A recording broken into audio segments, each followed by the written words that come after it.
What's up, gold miners? In today's episode, I've got a longtime friend of mine, Alana George, joining us. Full-time real estate agent, full-time real estate investor, and full-time mom. How does she do it all? Well, we're about to find out together. In this episode, we talk about the Realtor Hamster Wheel and how she broke free from the Realtor matrix and eventually made her way into real estate investing. We also discuss real estate syndications and why Alana has chosen to focus on fundraising for larger real estate syndication deals. Lots to cover in this episode. So without further ado, everyone, here comes Supermom, Alana George.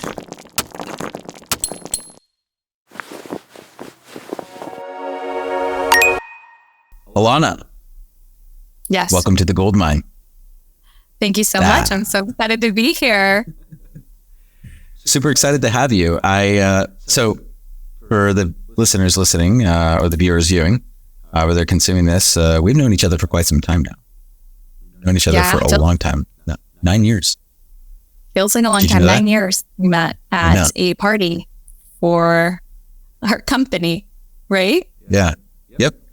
Company holiday party. Many moons ago. Many moons ago. And since then, so you started as a realtor and you still have a real estate sales business and you have now gotten into real estate investing and syndication. So talk to me about that journey. Sure. So I'm still in real estate sales. I have a real estate team. I still love doing that a whole lot. So I want to start off saying that. What happened was I got really good at it and sold a lot of houses, had the best year ever in 2021 and built a lot of systems. It was going great. But when I sat down and started looking at my goals for 2022, right? And you and I both have a huge growth mindset, right? Our coaches say, you should be growing, or at least Mike Ferry says you should be growing by 20% every year. So I multiplied, the transactions that I was doing and to get my goal for the next year.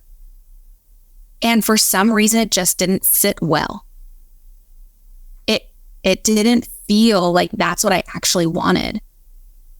Having the year that I had, which was great financially, I was really busy. I had my daughter, I think she was like she was 1 at the time. And, which is super fun age. And I just didn't want to work more, right? Even if I did the same amount of work that I did that year, I didn't want that. So I really had to have many moments where I sat down with myself. I went in my backyard. I have a beautiful little creek. I sat on a rock to really think, what is it that I want? I love real estate. I love helping people. I love this business, but do I want to work that much? And I've always been really drawn to investing. And in 2020, I had bought my first single family rental. And I've been listening to podcasts and reading books and really getting educated on the subjects. And I knew that in that moment, and I'll tell you, it's kind of weird. So sitting on that rack thinking, what did I want for my next year? What do I want the direction of my life to go? Do I want to continue in this path? Do I want to switch it up? In that moment, I had somebody text me, a stranger, a wholesaler, asking if I wanted to buy properties off market in Northeast Ohio where I was already investing. Just out of the blue, while I was sitting there contemplating which direction I wanted to go in. Out of nowhere, don't know where they found me, but the excitement, I felt it, right? Off market, and the market I'm already investing in, my brain started running with it. And I took that as a sign, as a huge sign from the universe. I couldn't think of a better sign that I needed to kind of shift my focus into investing for multiple reasons. One, because passion. I just felt it in my bones that that's the direction to go. And 2, investing was it's not passive and entirely. There are passive ways, which I'm sure we'll get to, but I needed more time with the family. I needed more time to be home. This is what I wanted. This is this chapter in my life. And building up my portfolio was going to lead to more time freedom. right? I still was going to be working. I still managed my rentals myself, but the hours involved are different, right? As opposed to needing to be there for buyer showings or, which I do less and less of as the team has gotten bigger, right? But real estate can be very intensive with your time. And there's a lot of things that are time sensitive. So that's kind of what pushed me in that direction, is just really listening to my intuition and needing more time with my family. Was that a scary moment in time for you? Yes, it was in some moments, because I consider us mostly a single income household. My husband's business is still new-ish. He has a brick and mortar motorcycle shop, right? So there's a lot of overhead. There's a lot of regulation with any business in California, but, with a motorcycle shop also. So I consider a single income, and then me saying, I'm not going to work on making more money immediately. I'm going to work on this kind of like long-term plan was a little bit scary. But I've also been in real estate at that time for 7 years. So there was 7 or 8 years, whatever. There was already a momentum going of past clients. So I felt like I could trust the universe had my back, that the bills would be paid, that transactions would come to fill the difference. What I was doing was just shifting my attention and focus into investing, as opposed to finding new business for my real estate sales business. So I saw a quote on your Instagram actually recently, said the things that we're scared of can actually be the things that can change our lives for the better. So what does that mean in the context of your life? Yeah. So we kind of touched on it chatting before the interview started. When I posted that quote, it was because my VA, my virtual assistant of 3 years, quit right when I had my second child this year. And I felt at a loss. I was angry, frustrated. We build these systems so that we can live our lives. And she kind of like pulled that rug out from under me. And I understand, like, people do whatever they're going to do. She wanted to take her life in a different direction. She's listening to her intuition.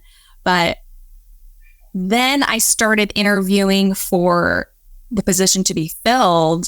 And I found that there were so many more skill sets and abilities that VAs could do that I wasn't utilizing, that I was going to actually free up my time even more, and I could grow even more from this loss. So this is like one example, but there's definitely been multiple things like that in my life, as well as in the career of real estate and real estate investment, that it seems like a setback, but it actually is a setup for what's to come and what ends up being better. So again, circling back to the last question, it's just about having faith, right? That the universe, God, is conspiring to help us. And if I can just let go of my will, then I'd be a lot better off and a lot happier. Because you and I have seen lots of realtors kind of fall into this hamster wheel of like sell a house, sell another house, and just kind of get caught in the rat race of it all, Yeah.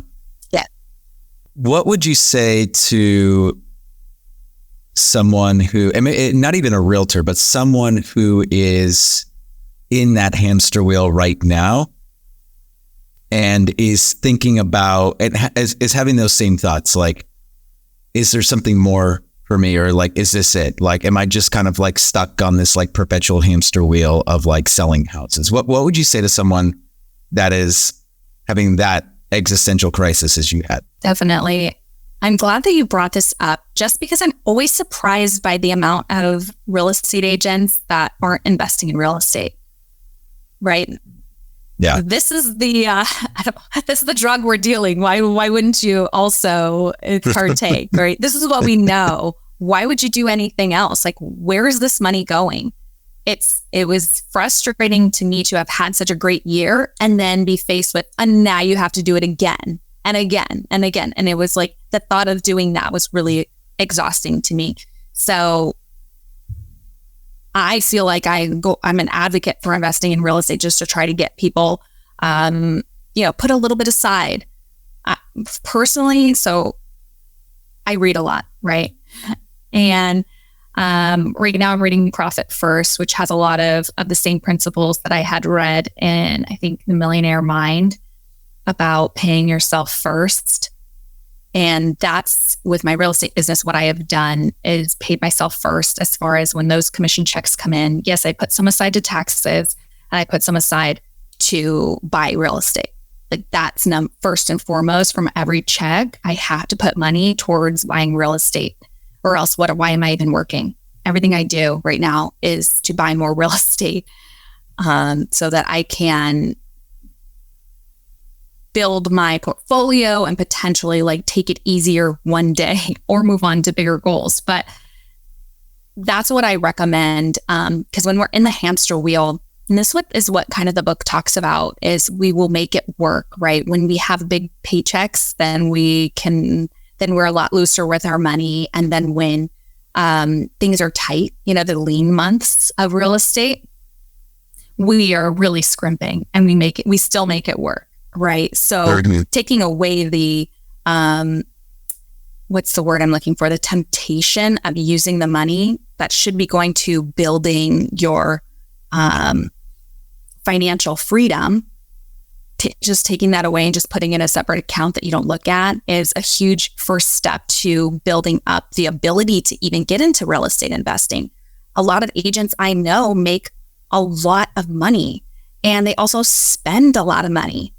Right? Mm-hmm. It's so easy to have these reoccurring marketing costs or trying new things and new shiny things or that aren't actually adding to our business. So really getting lean on that. And I think a lot of agents have had to do that this year with the number of transactions because it's decreased so dramatically.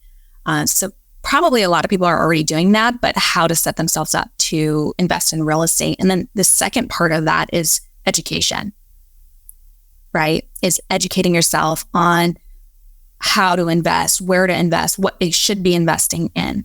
And this has been a thought of mine of like even coming up with like a quiz for people, right? Because it's, what is it that you need to get out of real estate investing? Are you looking for cash flow to replace your job someday? Or are you looking for long-term appreciation for retirement? So that's going to dictate what you're investing in and the market, right? What it is, then the asset class as well.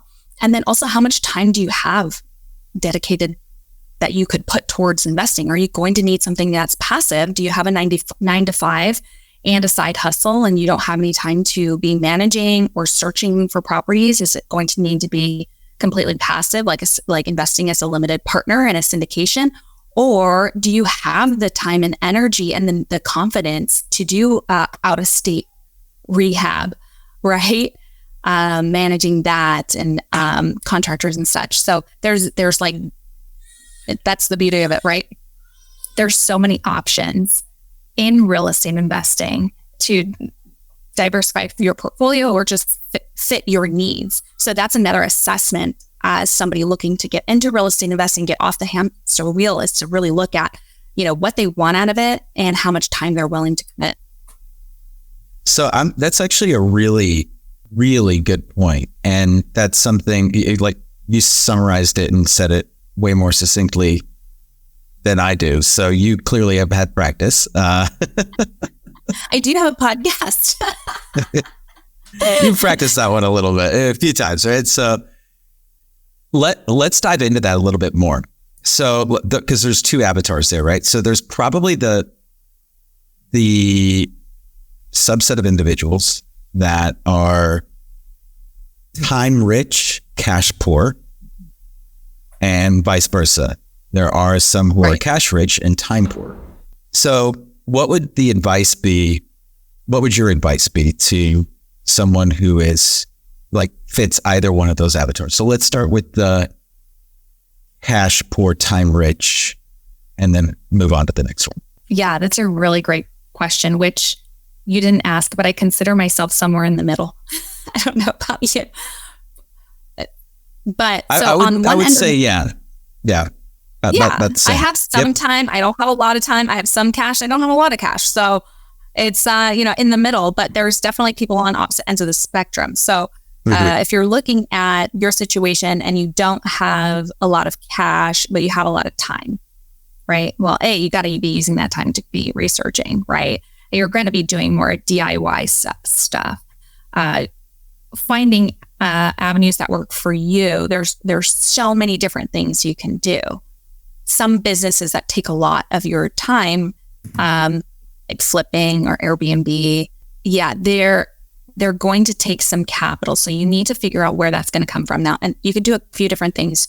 I would say partner up with people, right? In my real estate business, sales business, that's how I got my foot in the door. How I got started is I had a bunch of time and I met up with an agent who had a bunch of business, but no time. So I was able to help her by taking on leads that she couldn't service and doing things that she couldn't do and helping her. And in return, she mentored me as well as gave me the, halvesies on deals that she couldn't fulfill herself because she just didn't have enough time, right? It's a win-win.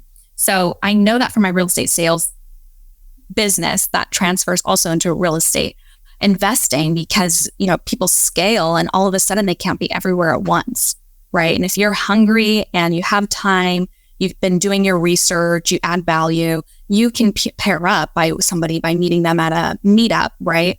And I have 5 ways to find a mentor on my show to keep and maintain a mentor. So there's ways to go about it that way. You can door drop, door knock, right? Neighborhoods, especially if you're looking to invest where you live. Now in California, right, it's really hard for us. If you had no money to be investing, we're fixers over $1 million, right? So it's going to take a little bit more creativity, but I would say networking, education, and then just really being gritty with boots on the ground. The market that I started in, it didn't take very much money. The house I bought was $62,000 in Northeast Ohio. So for Silicon Valley money, that's like nothing. Or like actual rest of the world money. And for me, that was everything, right? But for, I understand that isn't nothing for the majority of people. But you just have to be a little bit grittier and then network and educate yourself is what I would recommend. And it's definitely doable. Would you say that's about in line, or do you have any other advice? No, I would say, the education, what you said actually is spot on. Like the education piece is massive. And I think in education, you can also find mentors. Like once you start educating yourself, you will naturally find yourself gravitating towards certain ideologies. And it's funny what a couple of like DMs or cold emails will do for the trajectory of your life. Yeah. It really can be that easy. Yeah, it can be, because when you're passionate enough, other people that are passionate will recognize that within you. And, with your powers combined, will create something great. But also with that amount of passion, if this is what you really want to do, you don't have money, the universe is going to provide, right? And you're also going to look for ways to make money. Your reticular activating system, right, is going to start looking for opportunities so that you can do what you want to do. Yep. I'm not a huge Gary Vee consumer anymore, but I used to be like very much like a Gary Vee consumer. Still love like his ideologies and his principles and everything that he teaches. I just don't like listen to his stuff very often anymore. But when I was in the thick of it, one of the things that he said a lot that I thought was very insightful was, if you've got a lot of time on your hands, then you should be going to people who are way more successful than you in the avenues or the fields that you want to be in, and saying like, I will work for you for free. And I think that, first of all, like, if someone's really made it, like they won't like actually like have you work for free. They'll give you something, but like it's the act of like going and like offering. You just have to figure out what it is that you can offer that person that's going to make them like say yes. Because like, if you're just saying like, I will work for you for free, then like a lot of people probably approach them like that. It's like, hey, I see this hole in your business. I will do this for you for free to help you. Absolutely. You know what I mean? Yeah. You bring up a really great point. When somebody says, I'll help you, but then you still have to come up with what it is that they'll help you with, you're not actually helping. Mm-hmm. This comes up a lot in parenting. Oh, man.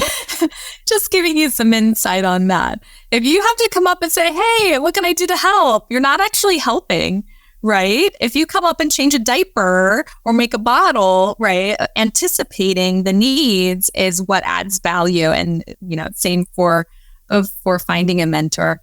And one other thought that I had regarding this when we were talking about passion and where there's a will, there's a way, right? And I hate to circle back to drugs again, but you've never seen a drug addict, get clean and sober because they just didn't have the money to buy more drugs, right? That doesn't happen. It's because they are so passionate. They will do anything. And I sometimes think that it takes maybe not that level of commitment because it's a negative, but it takes a lot of commitment, right? Especially if you don't have the means. So flipping it to the other side. Yeah, flip it. Yeah, let's talk about the other. Yeah. So great avenue is syndications, private money lending. So private money lending is going to be a little bit more, take a little bit more of your time because there's a little bit more of a vetting of the deal, in my opinion. Usually, from what I've seen from private money, the deals are smaller. And when deals are smaller, like a single family flip, if you're lending money to an operator to do a single family flip, there's a little bit more of a risk. So potentially more of a return. But honestly, I've been seeing really great returns with syndications as well. Mm-hmm. So with syndications, right, investing as a limited partner, I've seen double-digit returns, 2 to 2.5 times equity multipliers on that. So like double your money within 3 to 10 years, depending on the business plan. And I feel like that's a really great underutilized tool for investors, and it's been gaining popularity. Right, you and I have both entered the world of syndications because it's been this weird like secret for so long. And I feel like once now we heard of it, it's like, why doesn't everybody do this? And you and I are very passionate people, and we have made it our goal to bring it to more people, right? More people should be knowing about this. I've shared this before, but the first time I heard about syndications, I was on a train ride back from Machu Picchu, and I was sitting next to the vice president of a huge, huge bank, right? That's a great thing about traveling. Everybody travels, you can meet cool people. Don't ask me how I verified this, but he's definitely who he said he was. So, Mr. Moneybags. And I was like 23 or 24. And I asked, I was like, what are you investing in? Tell me. I want to know. What if people with a lot of money do with their money? Yeah. Right? Because someday I wanted a lot of money, so I needed to know what to do with it. And he said syndications. And he might as well have been speaking Chinese because I also did not speak Chinese. I had no idea what he was talking about. And I asked him to explain. He said, well, we group our money together and we give it to a group that invests in, that was strip malls, right? Commercial properties, and they run and operate it, and I don't really have to do anything because I don't have time for that. I was like, what? This is the weirdest thing. Okay, tell me more. Right. So he kind of explained it in layman's terms, or pretty blonde 23-year-old terms, so I could understand it. And I was so appreciative, but I didn't really visit it again. And until I started diving into, and Bigger Pockets has been really pushing, or not pushing, but like, cause they had a couple books come out by Brandon Turner, about multifamily syndications. I started learning about it more and more, and why it's been kind of this secret, right? Because the way that it's structured with the 506B or 506C, right? With the 506B, you either have to know somebody that's actively part of the deal on the general partner team that's active in acquiring and managing operations in order to invest in it. Or if it's a 506C, you have to have a high enough net worth, right? So I came from the east side of San Jose, and people were not talking about syndications. Like, nobody I knew had ever talked like where we're from. So it felt initially, I felt like mad.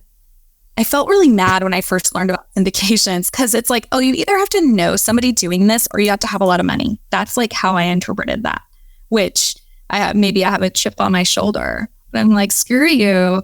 Let me into the cool club. And so that's, part of my mission of why I'm wanting to publicize it, bring it to more people, is because it's such a great investment vehicle. I love investing in real estate because it's what I know. Investing in a large apartment building or any other commercial property, you can touch it, you can feel it, it's tangible. Unless a natural disaster happens or eminent domain, it's not going anywhere. It feels really safe to me, as opposed to more like the stock market, which is very emotional, and it's there are companies that I don't have control over. So anyways, I feel really connected to real estate in that way. And I feel like a lot of people do too, but they just don't know about it. So as investing as a limited partner, right? You just shop the operators and maybe the markets, and you do have to do some vetting of the operators as well as the deal.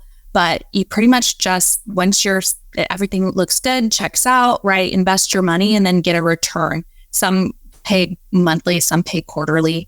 And then depending on the business plan, some of them hold those properties for life. And some of them, will refinance or sell in year 3, year 5, I've been seeing. And then you either get your capital back and receive infinite returns, or, you're cashed out and you can do it again. So there's a lot of positives and, tax positives as well. So if that's your position, which we find a lot of people like that in Silicon Valley, who are married to their jobs and then they have to come home and then, parent, and there's not a lot of time to be scouring off markets and managing flips or doing stuff like that. So this is a really great vehicle for a lot of people in our area. A lot of our clients, like I tell them about this. It's like, oh, tell me more, because people want to get into real estate. They don't really know what they're doing, but they have the money and they don't really have the time. So long-winded answer for that is, if you have not a lot of time, but you have lots of money, either private money lending or look into syndications, definitely. Yeah, I would agree. And it's funny that you talk about the first time you learned about real estate syndications, because I know how old you are now, and I know so that was a while ago, a few years. I won't date you. A few years ago. It was a few years ago. But I too learned about syndications many moons ago too. So I remember it was 2017. You're familiar with Grant Cardone? Yes. Obviously. Yeah. Okay. So of course. I was like, who is this scam artist? Yeah. The first time I saw his videos, I was like, what is this guy? What kind of scam? What kind of scheme is this guy running? And so I started to kind of go down the rabbit hole of like, what is Grant Cardone and what does he do and how does he own hundreds of millions of dollars worth of apartment buildings? And as it turns out, he has done all of his deals. I don't know, at that point, all of his deals had been done via real estate syndication. And so that he was the sponsor for all of those deals. and his online presence was used as a means to fundraise. And so that was really like, that was my first introduction to real estate syndication. That was in 2017. And what's funny is that when I saw your quotes, like the things that we're scared of can actually be the things that change our lives for the better. I was thinking, it took me 6 years. It took me 6 years to start this. Because I was scared. It was like one of those things. It's like, I was waiting for someone else to give me permission. When in reality, the only person that needed to give me permission was me. And so at that point, it's hilarious, right? Because we're like, for you, it's like many years later, many years later, but finally we're like on this path. And I hope that whoever's listening to this, if this is something that you're looking to get into on a more active, like in a more active way, just do it,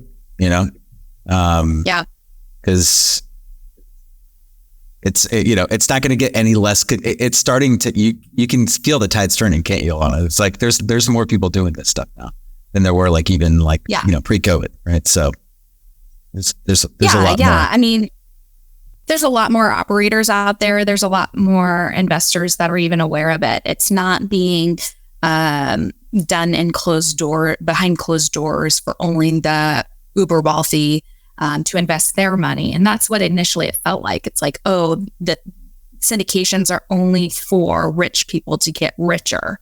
Great. How rude, right? Instead of like, it's for everybody to grow their wealth, to live better lives, to have better retirements, right? So I'm happy to see that it's really taking off. It's an investment vehicle that's really taking off. And that's what I want for it. So it's interesting that you had heard about it so long ago as well. It just takes a while. I think sometimes new is scary, and we're used to investing in specific avenues and specific vehicles and ways. And when something new comes in, it especially if it's being touted by Grant Cardone, it feels a little bit scammy. There's no way. And when I analyze, deals, so now I'm working as mostly a capital raiser because I don't have a whole lot of time between the real estate sales business. I have my podcast, I have the kids. I wear a lot of hats. I don't have as much time to go out and find the deals. So I partner up with some operators that I trust, and I'm, analyzing deals, and I look at other slide decks from people that I'm not working with just to see, what's going on in the market and what people are projecting and what their business plans are. So when I take a look at those, where was I going with that? I really got on a tangent. You were kind of talking about. No, it's all good. Kind of like, whoop. We were talking about everybody is now into it. We were talking about. I think where you were going with it is you were starting to pivot towards like in like what your maybe like the investor relations look like, and like what you're looking for in deals, right. Or you're now in capital raising. Yeah, I felt like you were going more of a reason, but then I got distracted.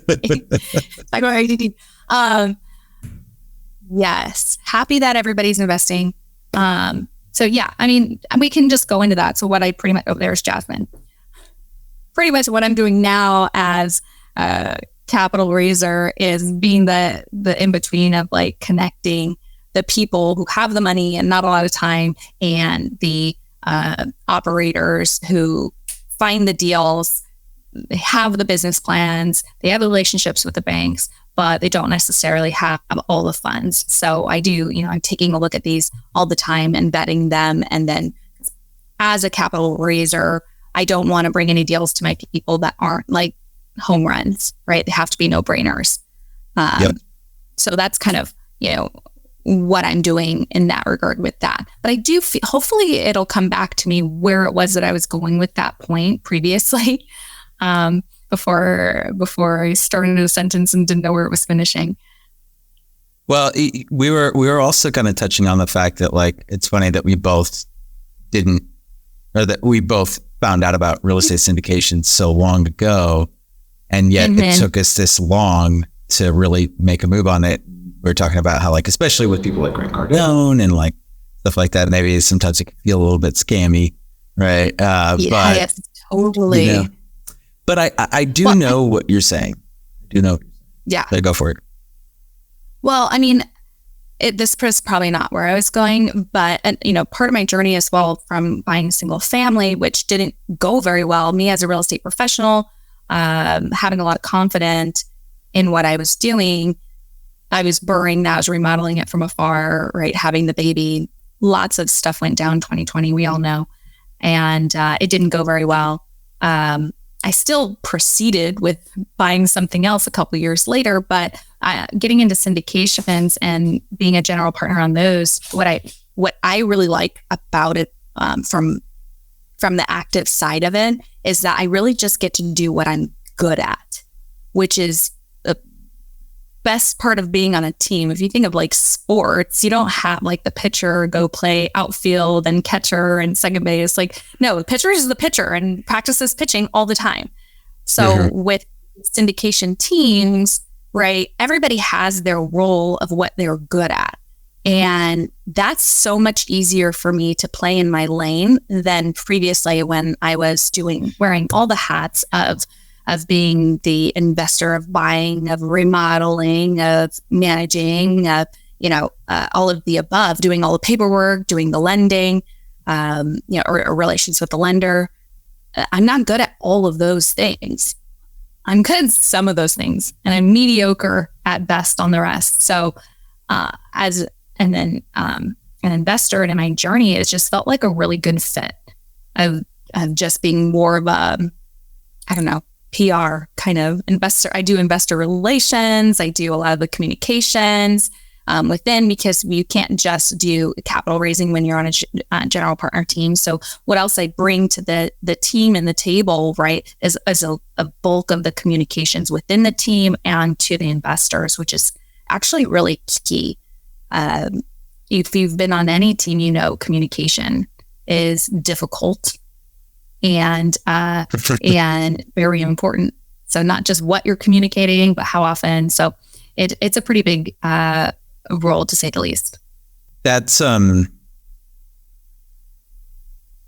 that is a really good segue to, because I know that before you were talking about your role in the GP, and I'm curious, when you are looking for deals, this is a good time to transition over to this, is when you're looking for deals to invest in, what kind of criteria are you looking for? When you're saying like, hey, this has to be a no-brainer, what is it? What is a no-brainer? Yeah, so that's a really great question. So for me, I obviously do my own research. A big part of it is who the operator is. They need to have a track record and preferably in that market. I want to work with somebody who's vertically integrated, meaning they have their own in-house project management. They have their own property management as well, because we need control over that. Just like in real estate sales, when you're prepping a house for market, when all of the teams are in your umbrella, it's easier to stay on track and on target and hit your timeline, hit your goals, and what you want to be done gets done. If you've ever prepped a house for sale and the seller says they're going to do the remodeling prior to market, it's like so cringeworthy, because you don't know if it's going to be on time, and you don't know if they're going to update their 1960s kitchen to 1990s and waste a bunch of money, right? Right. And so it's the same kind of like control thing, as I look for teams that are what we call vertically integrated. So they have their hands in the pot of, remodeling, because they're mostly value adds, and then also managing, which is super important, because it's a 3 to 5 year timeline of remodeling all the units, getting it, optimized, right? Not all property managers are built to do that. They manage, willy-nilly, and they've been managing this for 30 years, for, 2-3 generations or whatever. And it's a completely different animal when you're on a timeline to, get these remodeled and flipped to refinance or sell, right? So I want the property management to have a vested interest in that.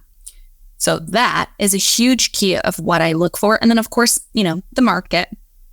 I feel like the market takes a back seat, if you will, to the operator, because you can go into a great market, but if the operator can't deliver, then there was, hopefully the market could carry you, but there is no guarantees. So I look at the operator first and then the market second. So when I'm looking at the market, I want to see jobs, I want to see growth, and I want to look at my own analysis of rent and demand for those units. I have analyzed deals that I invest decently heavily in Ohio. So I kind of know those rental values already. And so I took a look at a deal at their, ARV for the rent, what's projected after remodel. And they were so inflated. Like there was no way that they were going to get those numbers unless the market took them there. But I want to see numbers that are very conservative when I'm analyzing deals and, on the general partners team. Let's underestimate that, not overestimate it, right? Because that's going to be setting us up for failure. And we see it all the time. Why are they overestimating? Because they want to attract investors. Once your money is in, your money's in.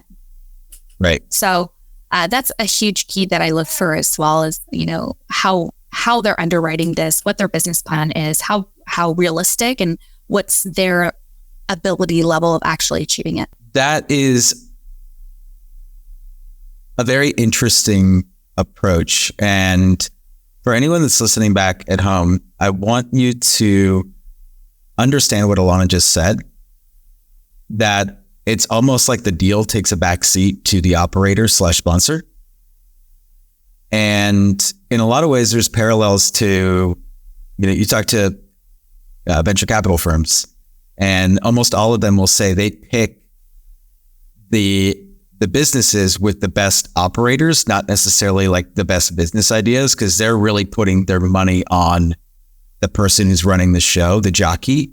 They're not really like, the deal will work itself out if the jockey's good, but if the jockey sucks, then like the deal has no legs to stand on. Even if it's a great deal, it's probably going to get messed up. So that's interesting that you say that, because as a fundraiser, like your perspective is a little bit different than, say, like someone who is more like the acquisition side of things. So you're really like focused on, hey, which sponsor partner is going to be the safest bet for my investors' money?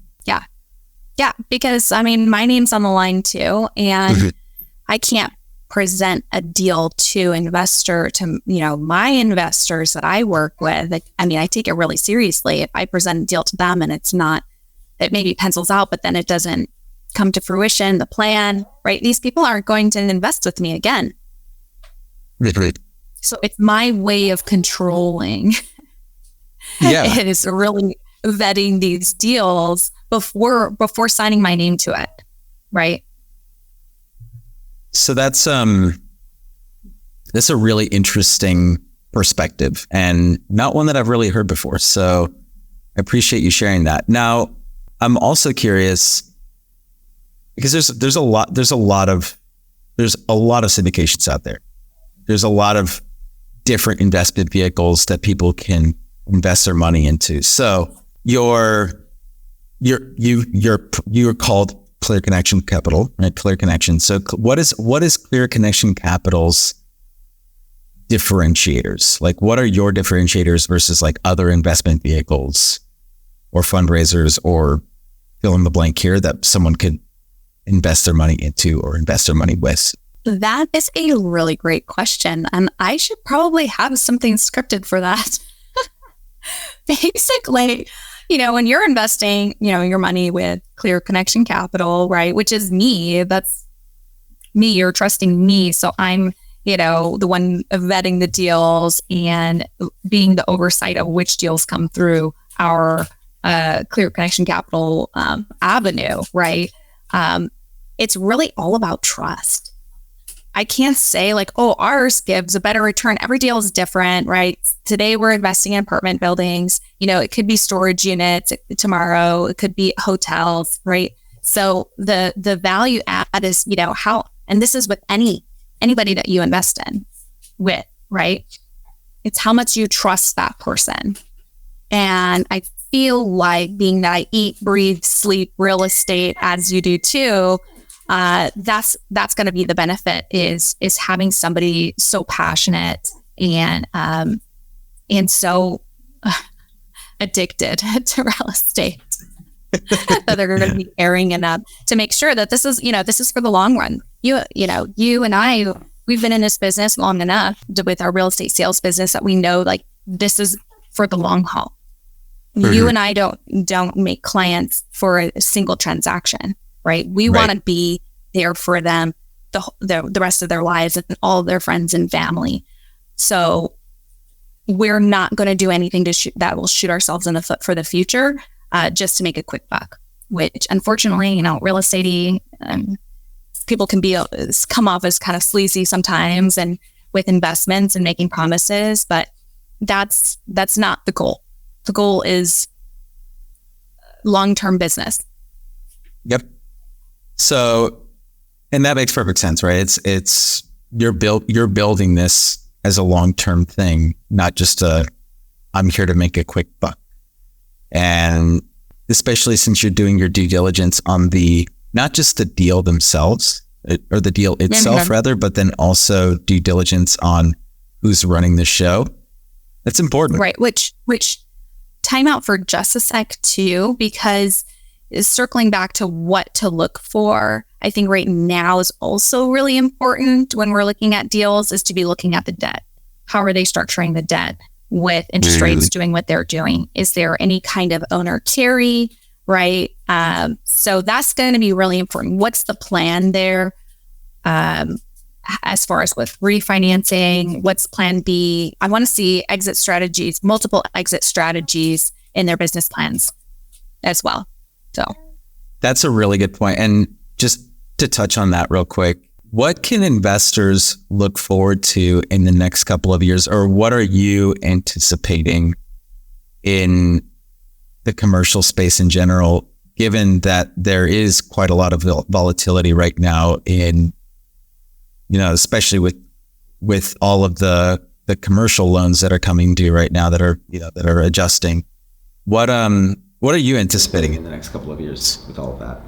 So it's definitely hard to predict the future, right? So everybody's been talking about now that these, short-term loans are coming due, operators losing the ability to refinance at the rates that they were projecting.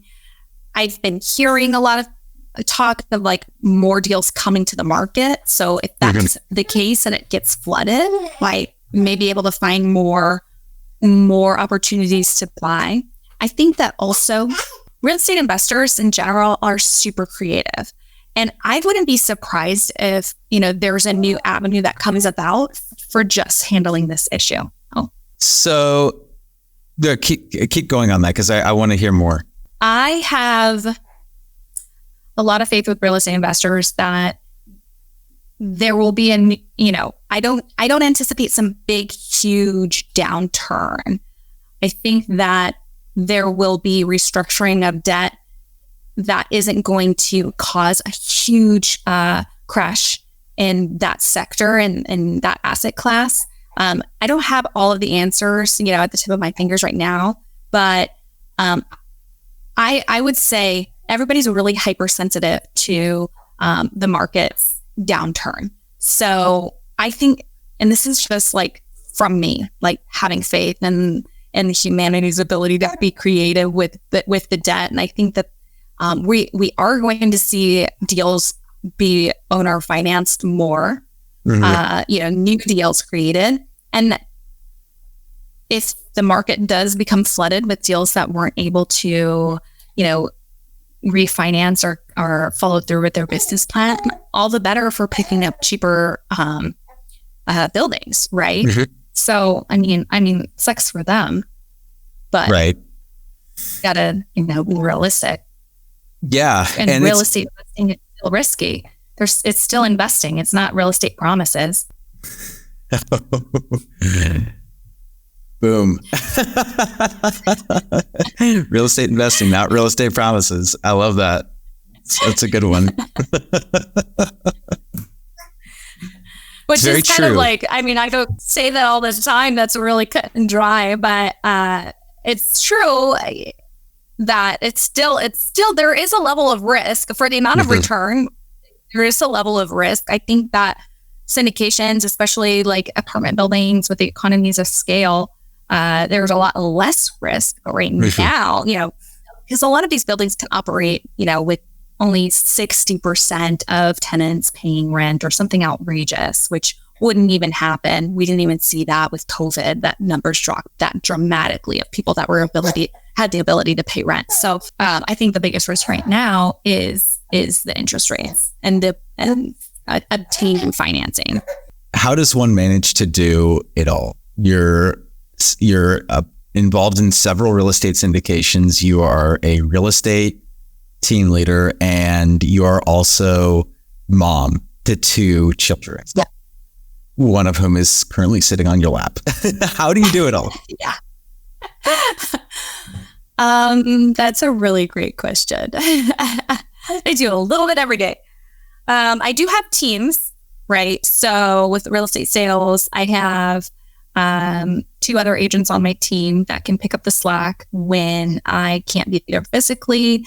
When I had Barrett, I was co-listing everything so that we could do easy transitions. It's a lot of preparation that way.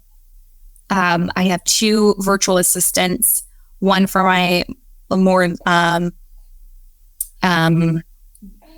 what's the word for her? One's social media manager, and editing, right? A lot of the more creative side. And then I have, the other half of the equation of doing more data entry and managing back end of transactions, stuff like that.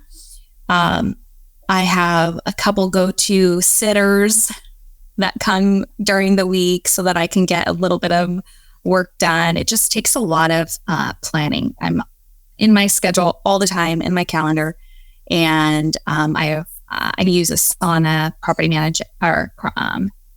project management so that everything gets written down. I try not to let mom brain get the best of me and forget stuff.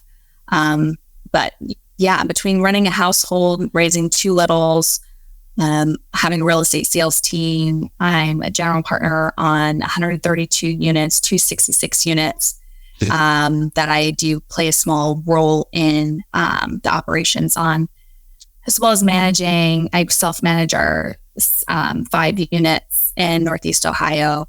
And then I also have my podcast, The Obsessed with Real Estate Show. It's a lot. I wish that I had like a quick and easy answer. One of the ways that I say I get more done is every morning I pick 3 to 5 things that are my needle movers. I don't know if you've talked to Jasmine about this or heard it before. So I have a small group, our home girls text thread, and we're all investor agents, and just, goal-driven people. It doesn't have to be people within your industry. It helps, but just other goal-driven people would do. But I text them every day 3 to 5 needle mover activities that would make the biggest impact on my business and on my life and getting me towards my goals. So any given moment, if you ask me, I have anywhere from 15 to 30 items on my to-do list from all spectrum. I color code it, all spectrum of my life and what's going on, personal life, professional life, everything. And I look at that list every day and pick out what's going to do the most, right? I really, really try. Sometimes I have to refer back to that text message like 3-4 times during the day because everything else comes up. Have to make a oil change for my car. I have to make a doctor's appointment for shots. I've got to, buy more bread, buy more milk, because God forbid we run out of milk and then my toddler can't sleep at night. It's a lot of plates spinning, but trying to break through that noise of staying focused and staying on the ball of the biggest needle movers. That's my biggest takeaway. I would say is just really trying to focus. If I get those 3 to 5 things done and nothing else, I'm going to feel satisfied with my day. I will be stealing that from my team's morning huddle. 3 to 5 needle movers. Yeah, that's a good one. Yeah. That's a good one. Yeah. 3 to 5 needle movers. Yeah, doing that. And I also heard it on a podcast as well. And it just made so much sense. It's just get what the most important thing done and identifying it and then sending it out. He has like a paper trail of what I said was important. So I can't change my mind. And every night or prior to sending out the next days, I report back on which ones were done and which ones I didn't do. Just emojis, check or X, check X on, what I did do and what I didn't do. And it's a little bit of accountability. There's no punishment for it. There's no rewards except for just feeling good. I think that there's been 1 or 2 times in the year and a half that we've been doing it that we've got everybody did everything. In the year and a half, there's been 2 days that everybody did everything of a score. So it doesn't happen that often, but just knowing what you should be doing is like half the battle. 100%. Yeah. And it's like, it's not perfect. It's imperfect action is better than perfect inaction. Right. So I totally see how that would work. So what I'm hearing then is to do it all like you're doing right now, relentless calendaring, and surrounding yourself with people that will hold you accountable and inspire you to do what you need to do or keep you doing what you know you need to be doing already. Right? Right. Yeah. That's cool. Yeah. Surrounding yourself with people that are achieving as well, setting up external accountability, building systems, and creating teams. Easy peasy, right? Yeah, totally. You make it sound easier than it is, for sure. Yeah. So last couple of questions here for you, Alana, and then I'll let you get on your day. So for those listening back at home right now, it would be really interesting to hear what your biggest challenge is that you're facing right now in your investing journey and how you're tackling it. That is a great question. And I know you sent me these, but I really just was like, I'll wing it. I can come up with these. There's an obvious challenge and there's not as obvious challenge. Right now, what's the blaring answer in my brain is accounting and filing my taxes. Which doesn't sound as related, but when you're looking to get loans, they want to see tax returns. So I'm getting a DSCR loan currently, which if you're unfamiliar, that's a debt service coverage ratio loan. Have you heard of those, Danny? They're kind of like, they've gotten really popular. They're like a cross between a commercial and a residential. So it's low doc, doesn't need a lot of documentation on my end. They don't really care about our income. They care about the income of the property. There's still an appraisal involved, but they care about the property's ability to cover the debt. So I'm getting one of those right now, mostly because I'm lame and haven't filed my taxes for 2022 yet. So, if there's a hole in my system and looking towards scaling, I would say a lot of it is like paperwork and numbers, which I'm not drawn towards that again, right? That's not my innate skill. And neither does it my husband's. So a lot of times in a relationship, one person is the numbers person, another person isn't. And we actually just both aren't, unfortunately. So that's like a big challenge for me to have to like, we talk about teams and hiring out and just really biting the bullet of the cost associated with somebody that has a numbers brain to like take that over in my business. Yeah, that seems to be the biggest challenge right now that I don't really want to do or face or think about. Well, luckily for you, I have someone that I can refer you to if you'd like. Oh, okay, great. Yeah. I have a really good bookkeeper that knows the real estate business really well. And then I also have a great accountant. So I'll get you that information offline. But okay, cool. Sounds good. That's how you're tackling it. Yeah. And there we go. See, we talked about networking and surrounding ourselves with people that are doing more or doing the same thing, right? This is why we do it. And because we're stronger together, right? 100%. Thank you so much. You just solved that. So really, welcome. I have no problems right now with no struggles in my real estate career. You just took care of that for me. Thank you so much. I got you. All right, Alana. So in the tradition of the podcast, for investors who are listening back at home right now, leave them with your final Gould nugget. Oh, there's so many that come to mind that I want to tie them all together, right? Right now, what's really been on my mind and in conversations is getting crystal clear on what it is that you want. And that falls into all areas of your life, right? In a relationship, in your career, what you want for your health, right? Get crystal clear. I think too many people are vague, and then they get just vague results, and it's not. They're not where they want to be, and it's like you have to know where you're going, and then create a plan, and then create some accountability, and then text people every day that you're moving this much closer to achieving that in order to get there, because success doesn't happen on accident. You don't, trip and fall into the life of your dreams, right? So getting crystal clear on what it is that you want, out of your real estate investing career is going to be the biggest key, the biggest catalyst, and your golden nugget. I think that ties really, yeah, 100. Yep, that is what I said. That ties really nicely into your previous statement about, as an investor, you really have to understand, what your objectives are.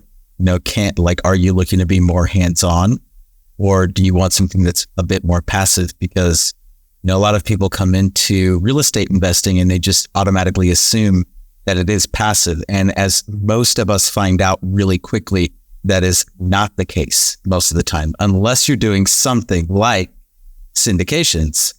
So that's awesome, Alana. Thank you for that. And thank you for your time. For those who are listening, they want to know, hey, Alana's awesome. How can I get more Alana George in my life? How can they find you? Absolutely. I'm always looking for more friends, especially if you want to talk about real estate, because that's real estate or momming. I kind of just oscillate between the two. So you can find me on Instagram, Alana George _real estate. You can also find me on all the platforms of my podcast, and that is the Obsessed with Real Estate Show. And if you wanted more information on syndications and what we're doing, go to clearconnectioncapital.com. Love it. Alana George, everyone.